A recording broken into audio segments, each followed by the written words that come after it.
Olá, como vai você? E aí, acompanhou nossa primeira conversa com Eberson Terra? Gostou? Comentou? Compartilhou?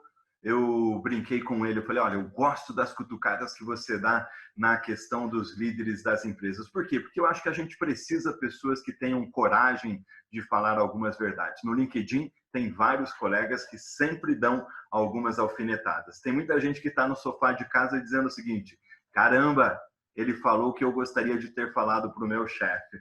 É isso ou não, Eberson? Exatamente, acontece demais. Recebo muito feedback falando, parece que você estava aqui do meu lado quando você escreveu isso. Legal, jovem executivo, apenas 37 anos, com passagem por grandes companhias, trabalhos especiais, como no grupo Croton, né, com a criação do serviço do Centro Compartilhado de Serviços, nesse momento LinkedIn Top Voice, ser consultor de empresas e aí na felicidade de um ano sabático. Aliás, o ano sabático dele vai ser motivo de uma das nossas conversas aqui também, suas viagens e tudo mais. Agora, quero que você explane e fale para a gente nesse bate-papo de agora, e a gente separou a seguinte temática, mundo corporativo, pessoas versus trabalho. Qual que é o cenário que nós temos hoje? Bom, vamos lá. Eu acho que o mundo corporativo ele está sofrendo bastante agora com a questão da pandemia. Então, é um cenário que ninguém conhece, né?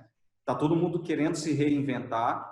E eu acho que quando a gente olha a característica do profissional de antigamente, quando a gente pega profissionais um pouco mais antigos, eu também tive a minha concepção de carreira vinda do meu pai, obviamente, algumas características como você vai estudar, vai fazer a sua faculdade e você vai talvez trabalhar 30 anos no mesmo local. Isso era uma característica do passado. Hoje é impossível a gente pensar que vai ter profissionais que vão encarar o mundo do trabalho na mesma empresa, fazendo às vezes a mesma atividade, atuando na mesma profissão. A gente tem a possibilidade, com o avanço da medicina, por exemplo, a gente ganhou mais tempo de vida. Tempo bom de vida. Então, não existe mais, por exemplo, o conceito de aposentadoria, depois de, sei lá, 30 anos, vou me aposentar e vou morrer lentamente assistindo televisão sentado na sala de casa. Esse conceito ele foi destruído, né, por conta dessa vontade de continuar produzindo. E é engraçado porque a gente também não precisa estar amarrado a ter uma única profissão o resto da vida. Né? E a gente vai mudar de emprego, vai mudar de profissão várias vezes, né? Aquilo que era abominável, exato, que a gente dizia assim, seu fulano, vizinho aqui de casa, foi demitido, deve ter sido pego roubando, ou devia ser um cara que não trabalhava. Calma, minha gente, para que não é tudo isso. Agora, eu vou te dar uma cutucada, né? Já que você gosta de cutucar. Como que você vê o papel dos RHs e dos headhunters? Eles têm, a meu ver, um discurso bacaninha, legal, modernoso e maravilhoso, mas na prática eles querem mais do mesmo. Você concorda comigo ou não? Eu concordo. Assim, eu nunca fui da área de RH, mas eu já contratei mais de 1.000 pessoas e demiti também, infelizmente, mais do que 1.000 pessoas. A minha equipe, no auge da minha equipe do Centro de Serviços Compartilhados, eu tive mais de 500 pessoas diretas e 2.500 indiretas.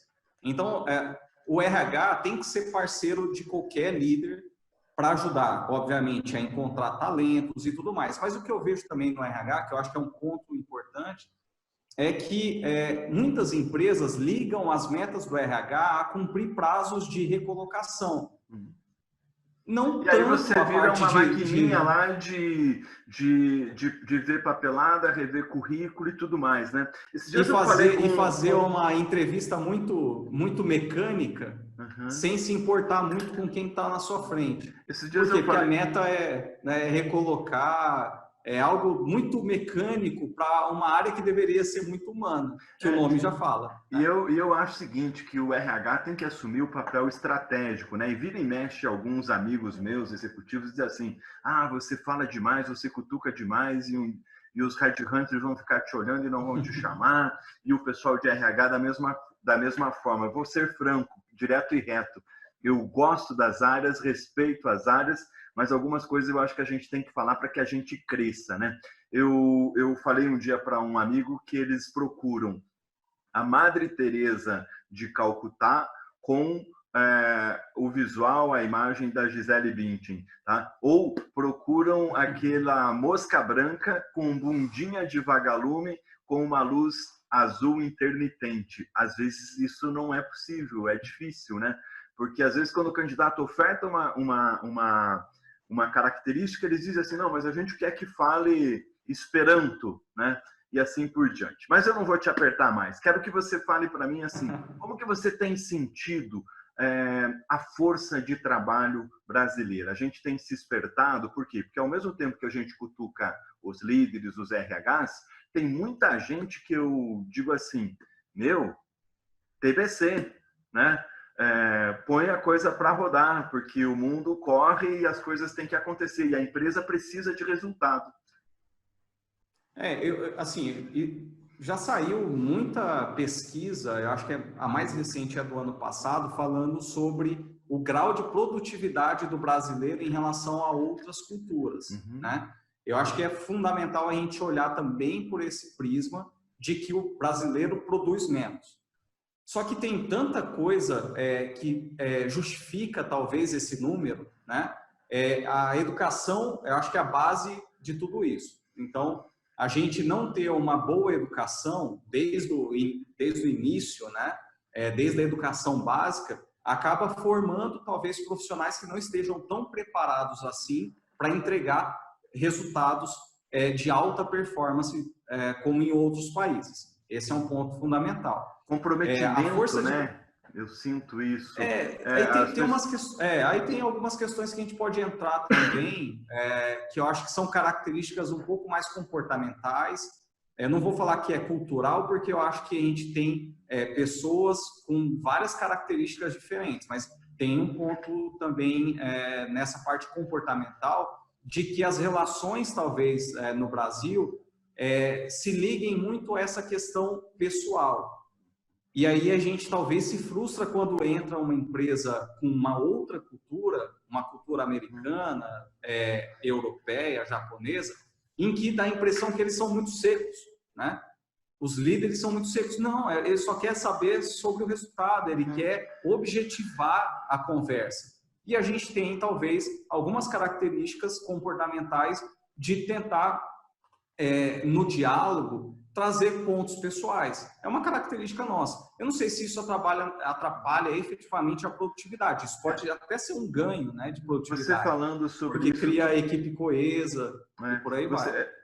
Claro que cada empresa tem uma situação, acho que isso vale a gente deixar claro, mas você falando, eu penso na seguinte perspectiva, né? A gente está acostumado àquela questão do tapinha nas costas, do agrado, do elogio, do jeito do líder brasileiro empurrar o seu time, né? Que é parecido com a história do time de futebol, né? Agora, as pessoas precisam lembrar que quando elas vão para dentro de uma organização, elas têm o que a gente chama de contrato de trabalho. Então, tenho convivido muito, né, com o top de gestão, com o Futuro Inove, acompanhando o universo das startups, do empreendedorismo, e o que eu sinto, né? Eles têm lá os chamados entregáveis. Então, você pode jogar pebolim, você pode levar o teu dog para a empresa, você pode ir para o puff, para a rede, desde que você tenha definitivamente cumprido lá as suas tarefas, os teus combinados e os teus tratos, né?